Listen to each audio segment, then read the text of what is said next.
Maka ketika kita beragama, kita tahu bahwasannya kita tidak akan pernah mati sebelum Allah mencukupkan rezeki kita. Bisa dipahami sampai di titik ini. Itu gunanya agama. Itu gunanya kita mempelajari tentang sirah, kita mempelajari tentang masa depan hari kiamat kayak apa. Itu gunanya kita mempelajari syariat, itu gunanya kita mempelajari qanaah, itu kita mempelajari qada wal qadar, itu gunanya kita mempelajari segala macam. Kenapa? Karena di dalam Islam kita dikasih tahu bahwasannya yang di luar gak berefek kalau yang di dalam udah beres.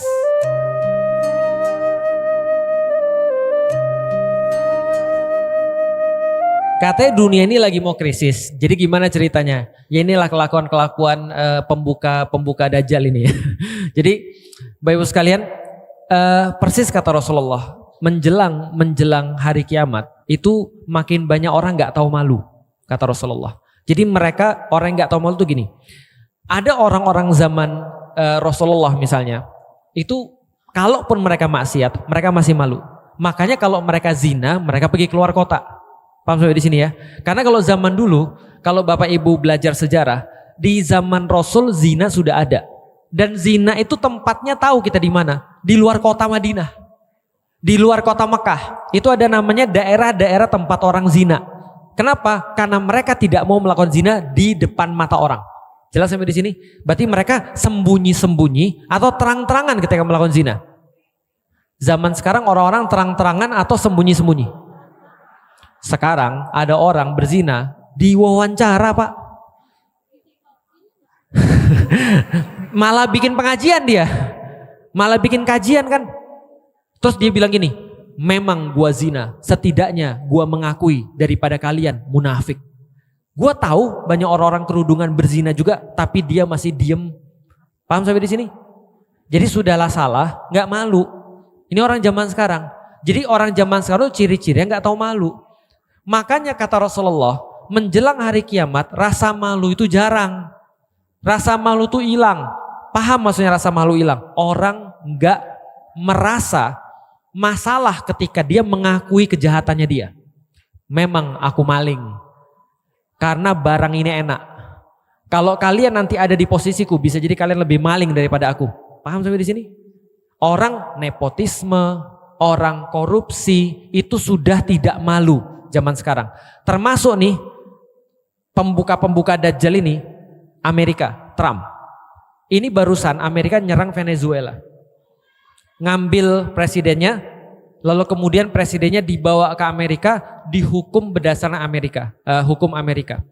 Dan jelas-jelas mereka mau minyaknya Venezuela.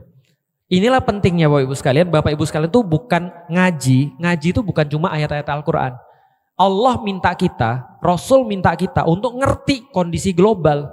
Makanya di dalam Al-Quran ketika ribut orang-orang Persia sama Romawi, sementara kaum muslimin masih disiksa. Bayangin ya, kita masih disiksa, kaum muslimin masih disiksa. Romawi sama Persia perang, para sahabat nanya tentang konstelasi politik dunia. Maka Allah turunkan ayat gulibatir rum fi atnal ard. Dikalahkan orang-orang Romawi di tempat paling rendah. Wahum mimba di golabihim saya kelibun fi bid'i sinin. Akan setelah mereka dikalahkan, mereka akan menang kembali dalam beberapa waktu. Artinya Rasul mencontohkan kita untuk paham kondisi internasional, karena itu pasti berefek kepada kita. Jelas sampai di sini? Amerika itu neraca dagangnya minus di mana-mana, hutangnya di mana-mana banyak. Di sisi lain dia punya saingan yang sekarang sudah mulai muncul dan makin hebat, Rusia sama Cina. Maka minyak Venezuela, berdasarkan kata Trump sendiri, Trump bilang kalau aku nggak maling itu minyak, orang lain bakal maling. Saya paham sampai di sini? Ingat gak itu kata-kata siapa? Zionis banget. Zionis banget. Zionis ada yang kerekam video ketika ngambilin rumah orang-orang muslim yang ada di Palestina. Dia direkam. Jacob, kamu dari mana? Ngambil rumah siapa? Dia bilang, aku dari Amerika. Sekarang aku warga sini. Dari Hong Kong lu warga sini? Ya, sekarang aku warga sini. Kamu ngambil rumah orang mana? Ini kan rumah kami. Iya, aku ngambil rumah kamu. Karena kalau aku nggak ngambil rumah ini, orang lain akan ngambil rumah ini. Jelas sampai di sini? Jadi mental maling sudah nggak malu. Permasalahannya adalah, apakah Amerika berhenti pada Venezuela? Pertama, mereka neraca dagangnya minus di mana-mana, utang mereka banyak di mana-mana, dan mereka menghadapi saingan yang kalau saingan-saingan ini muncul, mereka bakal habis.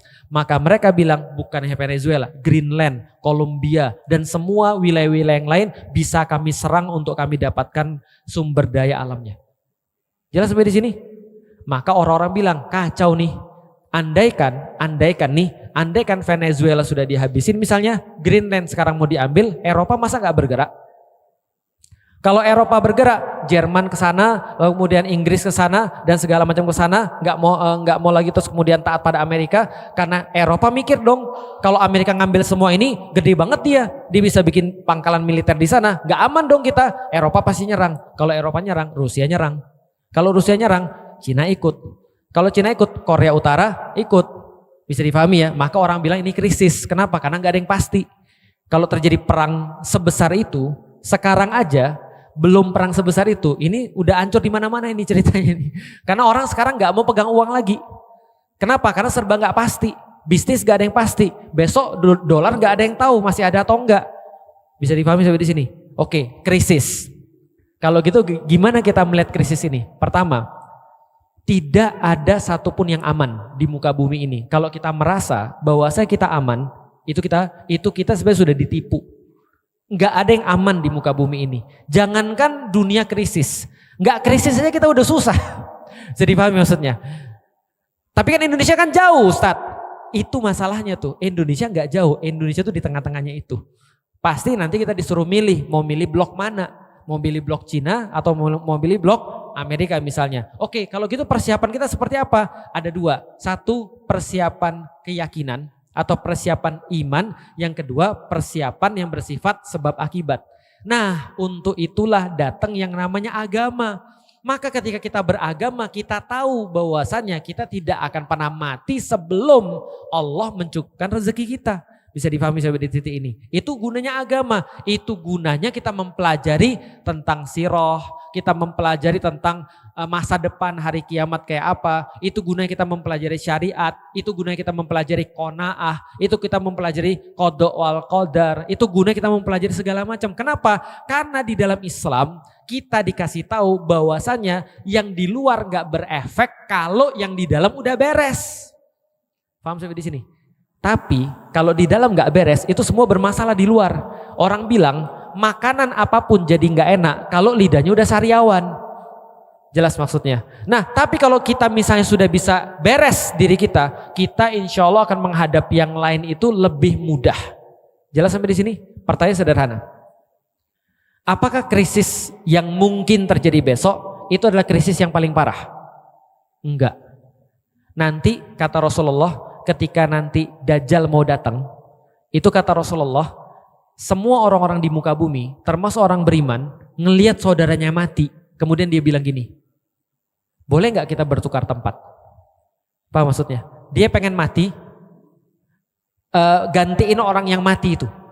Kenapa? Karena nggak boleh bunuh diri kan? Jadi dia pengen mati, tapi nggak bunuh diri. Gimana caranya? Karena begitu sulitnya di zaman itu. Orang-orang nggak punya makanan, dia harus nyaksiin orang tuanya meninggal nggak makan atau anaknya meninggal nggak makan dan seterusnya. Ini adalah kondisi yang nanti akan terjadi paceklik sebelum Dajjal datang.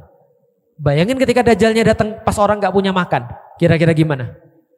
Makanya banyak orang beriman pada Dajjal kan ceritanya. Nah, ya anggaplah kalau terjadi krisis-krisis besok itu latihan tuh. Ya kita nggak tahu sih. Kan balik lagi ya kita bilang, agama itu untuk apa? Agama itu adalah untuk kendali diri. Supaya kita bisa merespons kondisi apapun di dalam dunia ini dengan baik. Nih, aku bagi sedikit rahasia.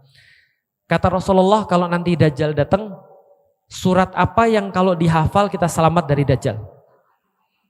Al-Kahfi. 10 ayat pertama daripada suratul Kahfi. Ada yang bilang 10 ayat terakhir daripada suratul Kahfi. Ada yang bilang seluruh suratul Kahfi. Gitu kan ya? Karena dia akan jadi cahaya. Cahaya itu untuk apa? Cahaya untuk menyinari kegelapan. Sehingga kita tahu mana yang mana. Kalau orang gak ada cahaya, maka dia gak bisa bedain, mohon maaf, mana kotoran, mana makanan.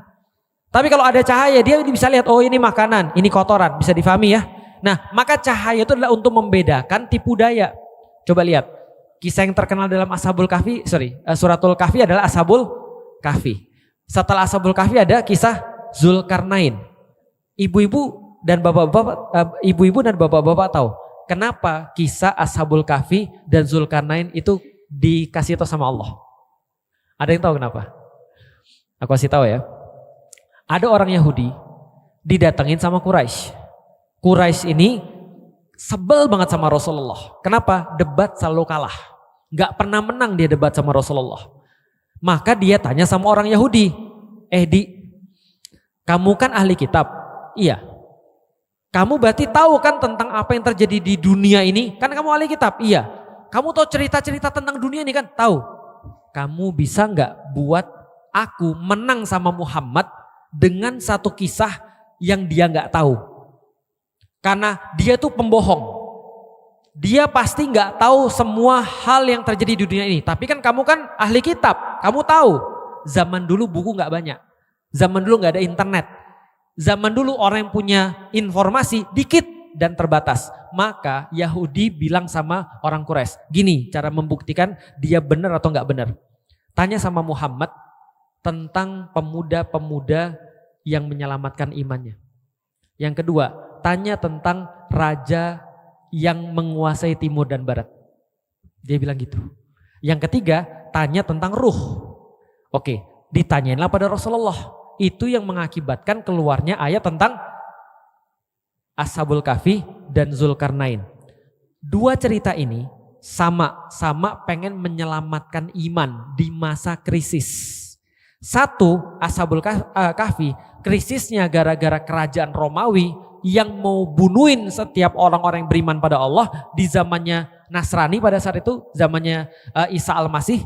Sementara Zulkarnain menyelamatkan satu kaum daripada gangguan Ya'juj dan Ma'juj. Bisa dipahami sampai di sini? Aku mau nanya, pemuda-pemuda Kahfi ini orang yang kuat atau orang yang lemah? Kalau kuat mereka berantem dong. Tapi mereka lari atau berantem? Mereka lari. Berarti kuat atau lemah? Lemah. Mereka lari dari kaumnya karena gak bisa ngelawan. Kalau mereka jenderal, ngelawan lah. Iya kan ya? Tapi mereka bukan jenderal. Mereka cuma anak-anak biasa, pemuda yang beriman pada Allah. Gak bisa ngelawan, maka mereka lari. Karena mereka gak punya apa-apa, mereka gak disuruh ngelawan sama Allah. Disuruhnya apa? Tidur. Jelas ya? Pas bangun mau makan ngumpulin duit. Miskin atau kaya? Miskin, lemah. Bukan siapa-siapa, paham maksudnya? Ini Ashabul Kahfi, lihat ya. Satu lagi siapa? Satu lagi Zulkarnain. Tahu siapa Zulkarnain? Dia pemilik timur dan barat. Bayangin, dia punya seluruh timur dan barat. Dia punya pasukan luar biasa. Kata Rasulullah, cuma 4 raja yang diakui di dunia. Nebukadnezar, Namrud, Sulaiman, sama Zulkarnain. Bayangin kekuasaan Zulkarnain sama kekuasaan Sulaiman sama. Kira-kira gitu, kuatnya sama. Berarti dia datang kepada suatu tempat bawa bala tentara, bawa seluruh kekayaan dia untuk terus kemudian memperbaiki dunia. Kan gitu kan ya, untuk dakwah. Berarti orang kaya atau orang yang miskin? Orang kaya. Orang yang hebat atau orang yang lemah? Kuat atau tidak? Oke, kontras ya. Satunya pemuda, lalu kemudian lemah, gak punya apa-apa, beli makan ada yang ngumpulin duit, gitu kan ya. Satunya lagi kuat, punya tentara dan segala macam. Tapi kesamaan mereka apa? Sama-sama menghadapi krisis. Maka kata Allah, dalam keadaan seperti itu mereka mencontohkan hal yang sama. Minta kasih sayang pada Allah. Minta kasih sayang. Ketika Ashabul Kahfi meminta kasih sayang pada Allah, di ayat yang ke-10 itu, Rabbana atina min ladunka rahmah wa hayyi lana min amrina rasyada. Maka dia minta rahmah pada Allah dan carikan kami jalan keluar, bimbing kami dalam jalan keluar itu. Ditidurkan oleh Allah. Jangan sampai di sini. Oke, di Zulkarnain ketika dia sudah punya kekuatan, dapat krisis. Masalahnya Ya'juj dan Ma'juj ini, walaupun Zulkarnain kuat, dia lebih kuat lagi. Maka dia bangun benteng. Ketika dia sudah bangun benteng, maka Zulkarnain bilang, hadza min fadli rabbih. Ini adalah sebuah rahmah dan juga sebuah keutamaan daripada hadza rahmatum mir rabbi. Ini adalah rahmat daripada Tuhanku. Baik, lihat mintanya rahmat, sebab akibat bikin benteng, bersyukur atas rahmah. Artinya banyak-banyak minta kasih sayang pada Allah. Nanti kalau kita sudah banyak-banyak minta kasih sayang pada Allah, yang kedua sebab akibatnya kita udah kuasai. Mulai dari sekarang harus hemat. Lalu kemudian coba cari duit dengan cara yang lain. Coba pikirin kalau andaikan besok krisis aku bisa hidup dari mana. Dan segala macamnya. Coba baik-baik belajar Islam supaya kita lebih tahan dalam kasus-kasus krisis dan segala macam. Tapi dengan rahmat Allah, insya Allah Allah sayang dengan umat ini. Dan kalau Allah sudah sayang sama umat ini, entah kita ditidurkan, entah kita disuruh buat tembok atau semacamnya, tapi yang jelas rahmah Allah akan ngelindungin orang-orang muslim. Karena ingat baik-baik, Allah sudah kasih kita skenario. Kita nggak selesai di sini. Kita nggak selesai di sini. Allah nggak bilang nanti kalau Trump perang gitu kan ya, atau Amerika perang, kalian akan mati semua. Enggak. Tapi apa kata Allah? Semua keadaan-keadaan kerusuhan, huru hara, gempa yang banyak dan segala macam hanya episode awal sebelum kalian diuji dengan Dajjal. Kan gitu? Setelah Dajjal ada, muncul Isa. Setelah Isa ada, muncul Ya'juj Ma'juj. Setelah Ya'juj Ma'juj ada, baru terus kemudian masa ketenangan. Setelah itu baru terus kemudian mati semua muslim. Ya kan? Kata Rasul kan gitu kan ya? Kenapa semua muslim mati? Diambil Allah. Maka pada saat itu tidak ada lagi yang tawaf di Ka'bah. Ketika tidak ada lagi yang tawaf di Ka'bah, baru selesai. Berarti dunia ini gak akan selesai dengan Amerika perang. Jelas sampai di sini. Tapi mintalah rahmat pada Allah supaya kita dikasih kesempatan untuk bisa survive. Dan tidak hanya survive, ingat loh, benar itu ada huru hara. Tadi Amerika bikin ini dan itu dan segala macam dan mengancam dunia. Keadaan krisis ekonomi dan seterusnya, terutama menjelang 2030. Tapi kita kan juga dijanjikan bahwasanya Baitul Maqdis akan kembali. Ya enggak? Kita kan juga dijanjikan bahwasanya umat muslim akan bersatu kembali. Nah, itu aja yang difokusin tuh. Minta baik-baik rahmat pada Allah, mudah-mudahan kita dikasih yang baik-baik dan dijauhkan daripada yang buruk-buruk. Dan kabar baiknya Indonesia sudah terlatih, insya Allah ya, alhamdulillah. Jadi kalau Cak Nun tuh bilang begini, Cak Nun bilang kalau krisis itu terjadi pada Jepang, itu pasti mati semua tuh. Kenapa? Karena orang Jepang tuh manja. Kenapa? Karena pemerintahnya bantu terus. Kalau kita enggak manja. Karena pemerintah malah nyusahin itu kayaknya tuh. Jadi kayak kalau krisis Indonesia udah biasa. Kalau Anda krisis, nih ya, kalau Indonesia krisis, aku yakin pejabat-pejabat mati duluan bukan Anda, serius. Karena Anda sekuat itu, insya Allah. Paham ya? Lihat yang terjadi di Sumatera. Lihat yang terjadi di Sumatera tuh. Yang bantuin siapa tuh? Bentar lagi dikirim kepala babi ke rumahku. Paham gak sih maksudnya? Indonesia tuh insya Allah kuat, mudah-mudahan. Jadi Indonesia tuh insya Allah akan memainkan peranan penting insya Allah dalam bebasnya Baitul